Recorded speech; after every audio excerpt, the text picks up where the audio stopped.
สบายดีทุกคนมาพบกับวิถีชีวิตแบบบ้านๆอีกแล้วคติประจำสองของเฮาก็คือโภชนาการและหลักอนามัยบ่ผ่านมีแต่ความพิสดารล้วนๆถ้าเพื่อที่มากเนอกัน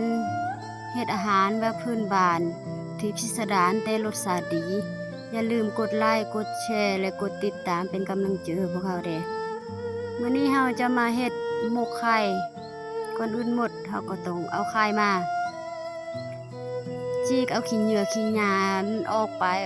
แล้วก็เอามาล้างน้ำแล้วก็เอามาทุบแบบนี้แหละทุบไปแล้วก็เอาไปล้างน้ำแล้วก็ทุบแล้วก็ล้างน้ำประมาณสัก7-8 หอบหรือ10 หอบ10 ปลายหอบก็แล้วแต่ว่าไข่เฮามันสกปรกซำเลยแล้วก็มาตำเครื่องปรุงเติมมะแคนมะเผ็ดแล้วก็กระเทียมลงไปตำให้มันแหลกใส่แป้งนัวสิ่งที่ขาดบ่ได้ก็คือแป้งนัวตำจนให้มันแหลกแล้วเฮาก็เอาข้าวเบื่อล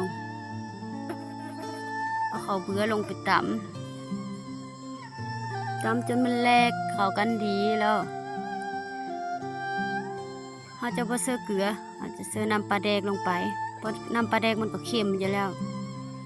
ก็มาจีกไข่จีกให้มันดีๆมันจึงคนง่ายก็มา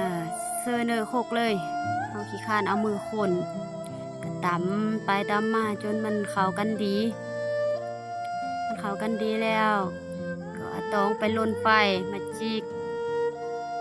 แล้วก็มาห่อเลย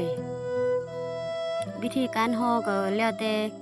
ความสามารถส่วนบุคคลมาห่อเฮาก็เอาหัวซีเคอร์เสิร์ฟลงไปข้างกลางมันเฮ็ดให้มันหอมแล้วก็ให้มันสุกทั่วถึง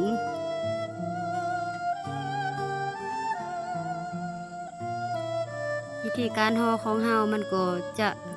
บ่งามปานเลยแต่ก็อย่าเฮาเฮ็ดกินซื่อๆบ่ได้เฮ็ดขายต้องเฮ็ดงามหลายก็ได้ แล้วก็เอาไปเสิร์ฟไหนึ่งจนประมาณสักชั่วโมงนึงที่ว่าเจอว่าข้าวเบื่อมันสุกแล้วเฮาก็โปงลงมาแกะเบิ่งเลยบัดนี้